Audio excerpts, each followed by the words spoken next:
গাজরের পুষ্টিগুণের কথা সবারই জানা। এই গাজরেরই আমি আজকে হালুয়া তৈরি করে দেখাবো, গাজরের ডেজার্ট।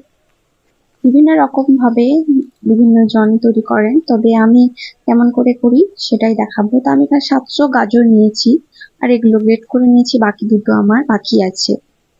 তো এই গ্রেটার গুলোতে গ্রেট করলে খুব সুবিধা হয়।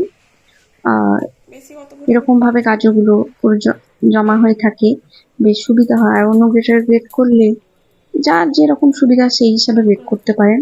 আমি একটু সরু গ্রেটার দিয়ে, গ্রেটারের সাইডটা দিয়ে গ্রেট করেছি, সরু সরু করে লম্বা লম্বা করে।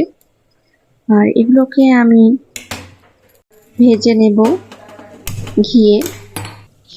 যে কোনো মিষ্টান্ন জিনিস রান্না করার জন্য আপনারা তলা ভারী হাঁড়ি কিংবা কড়াই ইউজ করবেন। আমার এই কড়াইটাতে মিষ্টি জিনিস খুব সুন্দর বানানো যায়, একদম তলায় লেগে যায় না, তাই আমি এই কড়াইটা ইউজ করছি। এছাড়া আপনারা তলা ভারী হাঁড়ি ইউজ করতে পারেন, এখন অনেক রকমই বাজারে পাওয়া যায় আর কি।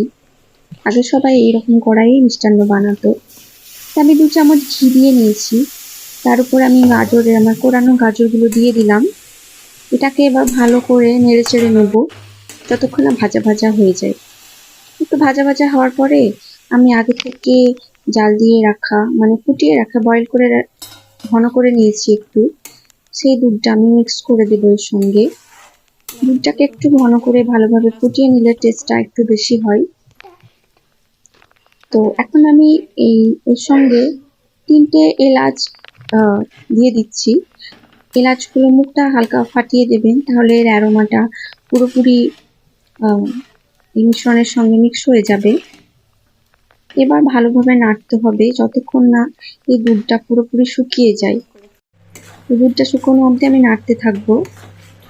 যদি কেউ বেশি শুকনো করতে চান তাহলে আরও নাড়তে হবে, আর যদি কেউ রসালো রাখতে চান তাই এই পর্যায়ে চিনিটা মিক্স করতে হবে।